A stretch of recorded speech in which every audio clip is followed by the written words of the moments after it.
জীবনে চলার পথে আমরা অনেক সময় নানা রকম কঠিন পরিস্থিতির সম্মুখীন হই। তখন আমরা সেই কঠিন পরিস্থিতি থেকে বাঁচার জন্য নিজেদের আরাধ্য দেবতাকে স্মরণ করি ও তার কাছে নানা রকম মানত করি। তারপর যখন সেই সমস্যা থেকে আমরা রক্ষা পাই, তখন সেই মানত পুজো দিতে আমরা ভয় ভুলে যাই, নয় দেরি করি। আজ আমি আপনাদের সামনে বাবা লোকনাথের এমন একটি ঘটনার কথা বলবো, যেটা শোনার পর আপনারা সকলে বুঝতে পারবেন যে আমাদের কখনো মানত পুজো দিতে দেরি করা উচিত নয় বা ভুলে যাওয়া উচিত নয়। একদিন বাবার বারোদি আশ্রমে বেশ কিছু মানুষ গিয়েছিলেন নানা রকম পুজোর উপকরণ নিয়ে। তারা সেখানে গিয়েছিলেন বাবাকে মানত পুজো দিতে। এমন সময় তাদের সাথে বাবার এক অত্যন্ত প্রিয় শিষ্য জানকীনাথ ব্রহ্মচারীর দেখা হয়। জানকীনাথ ব্রহ্মচারী তাদের হাতে পুজোর নানা রকম সামগ্রী দেখে জিজ্ঞেস করেন তারা বাবাকে কেন মানত পুজো দিতে এসেছেন। সে সময় তাদের মধ্যে একজন জানকীনাথ ব্রহ্মচারীকে বলেন যে তাদের এক আত্মীয়কে প্রায় 1 বছর আগে একটি বিষধর সাপ কামড়েছিল। তারপর ছেলেটি সেই সাপের কামড়ানোর জন্য ব্যথায় খুব কষ্ট পেতে থাকে ও তার যন্ত্রণা ক্রমাগত বাড়তে থাকে। সে সময় তার মা একজন ওঝাকে ডেকে নিয়ে আসে। সেই ওঝা নানা রকম কেরামতি দেখিয়েও ছেলেটিকে সুস্থ করতে পারে না। তারপর তার মা একজন ডাক্তারবাবুকে খবর দেন। ডাক্তারবাবু এসেও ছেলেটিকে সুস্থ করার অনেক চেষ্টা করে, কিন্তু ছেলেটি সুস্থ হয় না।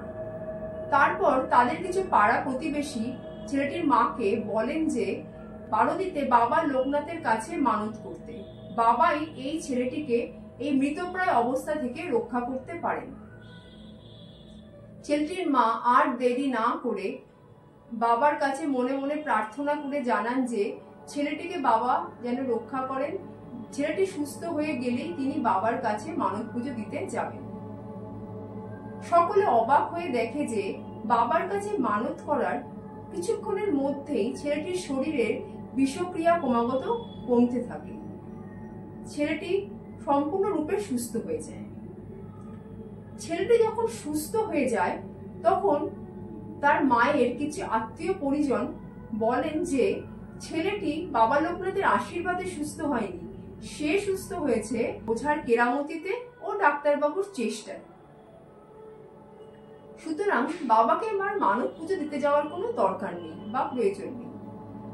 ছেলেটির মা সকলের কথা মেনে নেয় ও বাবাকে মানত পুজো দিতে যায় না।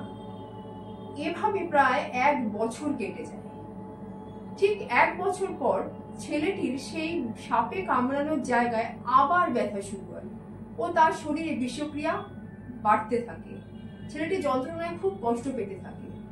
ছেলেটিকে এইভাবে কষ্ট পেতে দেখে ছেলেটির মায়ের ও বাকি সকলের মনে হয় ও তারা বুঝতে পারেন যে বাবা লোকনাথকে দেওয়া মানত পুজো না দেওয়ার জন্যই ছেলেটি এভাবে কষ্ট পাচ্ছে।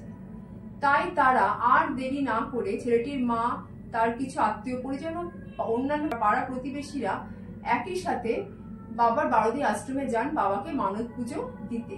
জানকীনাথ ব্রহ্মচারী এই পুরো ঘটনাটি শোনার পর তাদের সকলকে বাবার কাছে নিয়ে যান। ছেলেটির মা বাবার কাছে গিয়ে মনে মনে নিজের দোষ স্বীকার করে বাবার কাছে ক্ষমা প্রার্থনা করেন। তারপরে তিনি বাবাকে অত্যন্ত ভক্তি সহকারে মানত পুজো দেন। বাবার কাছে মানত পুজো দেওয়া হয়ে গেলে তারা সকলে বাড়িতে ফিরে আসেন। বাড়িতে ফিরে এসে তারা এক অলৌকিক ঘটনা দেখেন। তারা দেখেন যে ছেলেটির শরীরে যে বিষক্রিয়া হয়েছিল সেই বিষক্রিয়াটি সম্পূর্ণরূপে কমে যায় ও ছেলেটি আবার সম্পূর্ণ সুস্থ হয়ে যায়। এই ঘটনাটি আমাদের সকলের কাছে প্রমাণ করে যে ছেলেটি বাবার কৃপায় ও আশীর্বাদে আবার নতুন জীবন ফিরে পায়।